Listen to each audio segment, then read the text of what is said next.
मेरा नाम जीत सिंह है। मेरी उम्र 24 साल है। पढ़ाई के साथ साथ मुझे म्यूज़िक करने का भी बहुत शौक़ है। अपनी ग्रेजुएशन कंप्लीट करने के बाद मैंने अपने पेरेंट्स को बताया कि मुझे साउंड इंजीनियरिंग का भी कोर्स करना है, तो वो लोग मान गए। अब साउंड इंजीनियरिंग करने के लिए मुझे बंगाल जाना था। वैसे मैं बिहार में रहता हूँ। मेरे पेरेंट्स के मानने के बाद मैं कोलकाता के लिए निकल पड़ा, लेकिन मेरे घर की हालत उतनी ठीक नहीं थी। इसके लिए मैं कोलकाता मेन टाउन में तो अपने लिए रूम नहीं ले सकता था, क्योंकि वहाँ पे रूम लेना मेरे लिए थोड़ा महंगा पड़ जाता। वहाँ पे रूम के रेंट थोड़े ज़्यादा थे। इसी के लिए मेन टाउन से हट के आउटसाइड में मैं अपने लिए रूम ढूंढने लगा। वहाँ पे अच्छी बात ये थी, एक तो वहाँ पे रूम का रेंट भी बहुत कम था, और दूसरी बात कि वहाँ पे शांति भी बहुत था। गाड़ियों का शोर शराबा ऐसा कुछ भी वहाँ पे नहीं था। तो मेरे लिए तो ये सबसे अच्छी बात थी। जब मैं अपने लिए रूम ढूंढ रहा था तो कुछ टाइम में ही मुझे एक अच्छा खासा रूम मिल गया। उस रूम का रेंट बहुत ही कम था, बस महीने के 1000 रुपये। मैंने अपने मन में सोचा, बस महीने के 1000 रुपये, ये तो बहुत ही कम है, लेकिन इसमें तो मेरा ही फ़ायदा था ना। तो इसी के लिए मेरे लिए तो वो रूम सबसे अच्छा था। लेकिन वो बस एक रूम था और एक बाथरूम। मेरे अकेले के रहने के लिए वो बहुत था। उस रूम के बारे में मैं आप लोगों को बताऊं तो वो जो रूम था, उस रूम में एक खिड़की थी, और खिड़की के बाहर दूर दूर तक बस जंगल ही जंगल थे। घर थे, लेकिन मेरे रूम से थोड़े से दूरी पे घर थे। उस जगह पे आबादी बहुत ही ज़्यादा कम थी। दिन में भी वहाँ से बहुत ही कम गाड़ियाँ गुज़रती थी, और शाम के बाद तो वहाँ पे एक भी गाड़ी नज़र नहीं आती थी। अब इससे आपको अनुमान लग गया होगा कि जहाँ पे मैंने रूम लिया था वो रूम कैसा होगा। मेरे पापा मेरे साथ थे। सब कुछ सेट होने के बाद अगले दिन पापा वहाँ से चले गए। अब मैं उस रूम में बिल्कुल अकेला था। मैंने इंस्टीट्यूट में भी एडमिशन ले लिया था। इंस्टीट्यूट से वापस आने के बाद ये मेरी पहली रात थी अकेले उस रूम में। अकेले रहने में मुझे कभी भी डर नहीं लगता था, लेकिन डर क्या होता है अब मुझे मालूम पड़ने वाला था। जब मैं उस रूम में अकेले था, वो पहली रात थी। मैं खाना वगैरह खा के सोने के लिए चला गया। जब मैं अपने बेड पे सोया हुआ था और मेरी आँख लग गई, लेकिन कुछ टाइम बाद एक बात मैं आपको और बता दूं, उस रात बहुत ही ज़्यादा गर्मी थी। इसी के लिए मैंने अपने खिड़की को खोल के मैं सोया था, क्योंकि खिड़की से काफ़ी ठंडी ठंडी हवाएं आ रही थी। जब मैं सोया हुआ था तो रात में मुझे ऐसा लगा कि कोई खिड़की से मुझे देख रहा है। मैं बेड पे सोए सोए ही देखने लगा, क्योंकि खिड़की मेरे बेड के बिल्कुल सामने थी। जब मैं खिड़की की तरफ देख रहा था तो वाकई में वहाँ पे कोई था जो मुझे देख रहा था, लेकिन वो खिड़की से छुप के मुझे देख रहा था। इसी के लिए उसका आधा ही चेहरा मुझे नज़र आ रहा था, और वैसे भी चेहरा क्या था उसका, बस एक ब्लैक परछाई की तरह मुझे नज़र आ रही थी। लेकिन मुझे ये मालूम पड़ रहा था कि वो कोई लड़का है। पहले तो मुझे लगा कि शायद वहाँ पे कोई भी नहीं है, अंधेरा होने के कारण मुझे ऐसा लग रहा है, क्योंकि मैं रात में रूम में लाइट पूरी तरीके से ऑफ़ करके ही सोता हूँ। लेकिन लगातार मैं उसे देख रहा था। वो कभी दीवार के पीछे छिप जाता और फिर कभी मुझे देखता, लेकिन वो अपना पूरा चेहरा खिड़की के सामने लेके नहीं आता था, बस आधा ही चेहरा। अब मुझे लगने लगा था कि नहीं, वाकई में वहाँ पे कोई है। चेक करने के लिए कि वहाँ पे कौन है, मैं अपने बेड से उठा। लेकिन आप यकीन नहीं करेंगे, जैसे ही मैं अपने बेड से उठा कि वो बहुत तेज़ी में जंगल की तरफ भागा। अब यहाँ पे एक बात, जिस स्पीड से वो जंगल की तरफ भागा था, कोई भी इंसान इतनी स्पीड से जंगल की तरफ नहीं भाग सकता, क्योंकि एक तो जंगल में बहुत सारे पेड़ होते हैं और रास्ता भी ऊबड़ खाबड़ होता है, और दूसरी बात ये कि जब वो भाग रहा था तो उसके जो कदमों की आवाज़ थी वो इतनी ज़्यादा थी, ऐसा लग रहा था जैसे कोई भारी भरकम ट्रक दौड़ रहा हो, और कोई भी इंसान इतनी तेज़ी में नहीं दौड़ सकता। ये सब बहुत ही तेज़ी में मेरे साथ हुआ। हम लोग में से किसी के साथ भी ऐसा कुछ होता है पहली बार, तो हम लोगों को समझ में नहीं आता कि ये वाकई में हुआ है या बस मेरा वहम था। वही चीज़ मेरे साथ हुआ, मुझे समझ में नहीं आ रहा था, क्योंकि ऐसा कुछ पहली बार मेरे साथ हुआ था। मैंने अपने मन को समझाया कि ये मेरा वहम ही होगा, और उसके बाद मैं सोने के लिए चला गया। अगली सुबह बिल्कुल नॉर्मल थी। मैं अपने काम पे गया। अपने काम से वापस आने के बाद मैंने खाना खाया और मैं फिर सोने के लिए चला गया। लेकिन इस बार मुझे याद था कि कल रात मेरे साथ क्या हुआ था। मुझे हल्का हल्का तो डर लग ही रहा था, इसी के लिए मैंने अपने रूम की खिड़की को बंद कर दिया और मैं सोने के लिए चला गया। लेकिन उस रात भी मेरे रूम की लाइट पूरी तरीके से बंद थी। मुझे सोए हुए अभी कुछ टाइम ही हुआ होगा कि फिर से मेरे रूम के गेट पे बहुत तेज़ दस्तक हुई। ऐसा लगा कि कोई लोहे के रॉड से मेरे गेट को पीट रहा है। मैंने उठ के टाइम देखा तो उस समय रात के 12 बज रहे थे। मैं अपने बेड पे बैठे बैठे ही पूछा, कौन है? कौन है बाहर?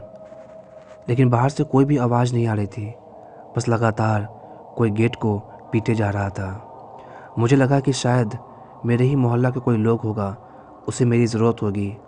इसके लिए मैंने गेट को खोला, और जैसे ही मैंने गेट को खोला, इतना तेज़ हवा का झोंका अंदर आया कि मैं 1-2 कदम पीछे हट गया। मेरे रूम में रखा बहुत सारा सामान भी इधर उधर गिर गया। इतनी तेज़ हवा तो तूफ़ान में ही आता है, और बाहर तो कोई भी तूफ़ान नहीं चल रहा। बाहर हवा बिल्कुल शांत थी, नॉर्मल। मैंने अपने रूम में सामान सबको ठीक किया और उसके बाद मैंने अपने रूम को लॉक कर लिया, क्योंकि बाहर कोई भी नहीं था। मुझे यही लगा कि शायद हवा की वजह से मेरा गेट में ऐसा आवाज़ हो रहा होगा। उसके बाद मैं सोने के लिए चला गया। लेकिन फिर से जैसे ही मेरी आँख लगी कि मेरे कानों में किसी की हल्की सी आवाज़ आई। आवाज़ कुछ ऐसी थी, जिंदा रहना है तो यहाँ से चले जाओ, जिंदा रहना है तो यहाँ से चले जाओ। ये आवाज़ सुनते ही मेरी आँख खुल गई और मैं फिर से जग के अपने बेड पे बैठ गया। उसके बाद मुझे ऐसा लग रहा था कि जैसे मेरे अलावा भी मेरे रूम में कोई है। किसी के होने की मैं अपने रूम में साफ साफ महसूस कर सकता था। फिर जैसे तैसे वो रात भी गुजर गई। अब अगले दिन फिर से नॉर्मल। दिन में मेरे साथ कुछ भी ऐसा नहीं होता। इनफैक्ट रात में लगभग 10-11 बजे तक मेरे साथ कुछ भी नहीं होता। लेकिन ये जो कुछ भी होता ये 12 बजे के आसपास मेरे साथ होता। लेकिन उसके बाद से 3 घटना मेरे साथ ऐसी हुई जिसने मुझे यकीन दिला दिया कि ये जो कुछ भी मेरे साथ हो रहा है ये मेरे मन का वहम नहीं है। उसके बाद वाली रात को जब मैं सो रहा था और ठीक जैसे ही 12 बजा, मुझे वैसा लगा कि कोई मेरे कमरे में कोई खड़ा है। मैं नींद में था और मैं हल्की हल्की अपनी आँख खोल के जब मैंने अपने रूम में देखा तो वाकई में कोई मेरे रूम में खड़ा था। कौन था ये मुझे नज़र नहीं आ रहा था, क्योंकि बस वो ब्लैक परछाई की तरह नज़र आ रहा था, और उसके 2 आँख किसी बल्ब की तरह चमक रहे थे, और उसके मुंह में बहुत सारे दांत थे। बस उसकी सफ़ेद आँख और उसकी दांत, पूरे चेहरे में मुझे बस यही नज़र आ रहा था। उस समय मैं वहाँ से उठ के भागना चाहता था और मैं चीखना चाहता था, लेकिन ना ही मैं भाग पा रहा था और ना ही मैं चीख पा रहा था। सच बताऊं, बस मैं एक ज़िंदा लाश की तरह बेड पे सो के अपनी आंखें खोल के बस उसे देख रहा था। ऐसा लग रहा था कि वो अभी मेरे ऊपर झपटेगा और अपने उन दांतों से मुझे किसी जानवर की तरह फाड़ चीर देगा। आप यकीन नहीं करेंगे, लेकिन पता नहीं कब मैं उसी हालत में रहा और मेरी आँख लगी या मैं बेहोश हो गया, मुझे नहीं पता। लेकिन मेरी आँख सीधा अगले दिन खुली। फिर से वही बात, मुझे समझ में नहीं आ रहा था कि क्या है ये, सपना, वहम या फिर हकीकत। लेकिन फिर से अगली रात जब मैं अपने रूम में सोया हुआ था कि ठीक 12 बजे के आसपास मुझे बहुत तेज़ टॉयलेट आया, और जैसे ही मैं टॉयलेट के लिए उठा और मैंने अपने पैर को ज़मीन पे रखा, मुझे ऐसा लगा कि किसी किसी गीली चीज़ पे मैंने अपने पैर को रखा है, जैसे कि किसी के रूम में पानी गिरा हो और आप जब पैर रखते हैं, बिल्कुल वैसा ही। उस समय मैंने चप्पल नहीं पहन रखा था। फिर मैंने देखा कि पूरे रूम में कुछ गिरा हुआ है। जब मैंने अपने मोबाइल का फ्लैश लाइट ऑन किया और जब मैं नीचे देखा तो वो देख के मेरे होश उड़ गए। मैंने देखा कि मेरे रूम में पूरी जगह पे बस खून ही खून है। पूरा रूम बस खून से भरा हुआ है। मैं ज़ोर से चीख के अपने कमरे से बाहर भागा, लेकिन जैसे ही मैं कमरे से बाहर भागा कि मैंने देखा कि कमरे में बहुत तेज़ किसी के हंसने की आवाज़ आ रही है। वो आवाज़ किसी लड़के की थी। वो बहुत ज़ोर ज़ोर से हंस रहा था और मेरे कमरे की लाइट ऑन ऑफ हो रही थी। मैं रूम से बाहर निकल के और ये सब कुछ बाहर से ही खड़े खड़े देख रहा था। उसके भागते हुए मैं अपने पड़ोसियों के पास गया और मैंने उन्हें लेके मैं रूम में आया। लेकिन जब मैं रूम में आया तो वहाँ पे कुछ भी नहीं था ऐसा। मतलब रूम में ज़मीन में कोई भी खून वगैरह कुछ भी नहीं था वहाँ पे। मेरे चेहरे पे तो बहुत डर थी, लेकिन मोहल्ले के कुछ लोग का चेहरा मुझे देख के ऐसा लग रहा था कि कुछ तो है जो ये लोग जानते हैं लेकिन मुझे बताना नहीं चाहते हैं। मैंने उनसे पूछा कि क्या यहाँ पर सब कुछ नॉर्मल है, सब कुछ ठीक है। वो लोग मुझे कोई भी जवाब नहीं दे रहे थे। उन लोगों ने बस मुझसे ये कहा कि तुम यहाँ पे अगर चाहते हो तो रहो, अगर नहीं चाहते हो तो चले जाओ। ऐसा बोल के वो लोग वहाँ से चले गए। लेकिन वहाँ पे खड़ा एक बूढ़ा आदमी, वो मुझे बस घूरे जा रहा था। इससे पहले कि मैं उसके पास जाए कुछ पूछता, वो वहाँ से चला गया। लेकिन बिना कुछ कहे भी उसका चेहरा मुझे बहुत कुछ बता गया था। मुझे ऐसा लगने लगा था कि यहाँ पे कुछ तो गड़बड़ है, क्योंकि इन लोगों का चेहरा देख के लग रहा था कि ये लोग कुछ ना कुछ तो जानते हैं। अब ये मेरी उस घर में अंतिम घटना थी। एक रात फिर से जब मैं सोया हुआ था कि ठीक 12 बजे मुझे ऐसा लगा कि मेरे चेहरे पे कुछ गिर रहा है, कोई लिक्विड चीज़। जैसी मेरी आँख खुली, आप यकीन नहीं करेंगे जो मैं आपको बताने जा रहा हूँ।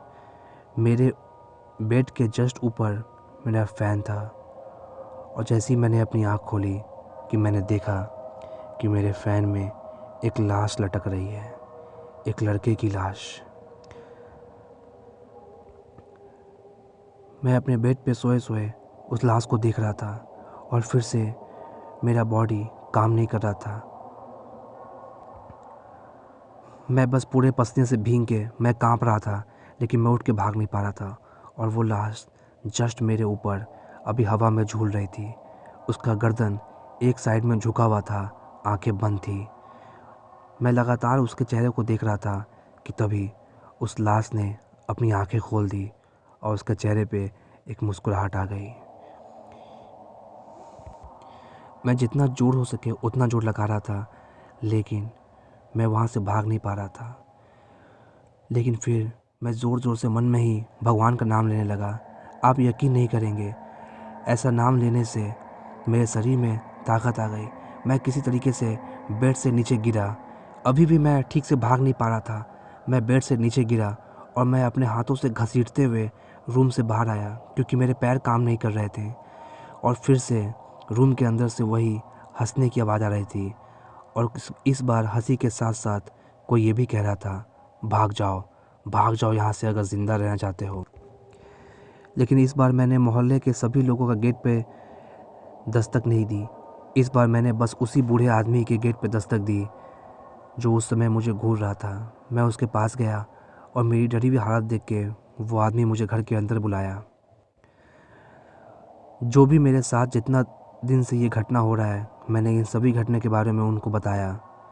तो उन्होंने मुझे ये बताया कि देखो, तुम्हारी भलाई इसी में है कि तुम इस रूम को छोड़ के चले जाओ, क्योंकि तुम्हारे रूम के पीछे जो जंगल है, पता नहीं उस जंगल में कौन रहता है, लेकिन जिस रूम में तुम अभी रह रहे हो उस रूम में जो कोई भी रहता है उसके साथ हमेशा यही सब कुछ होता है।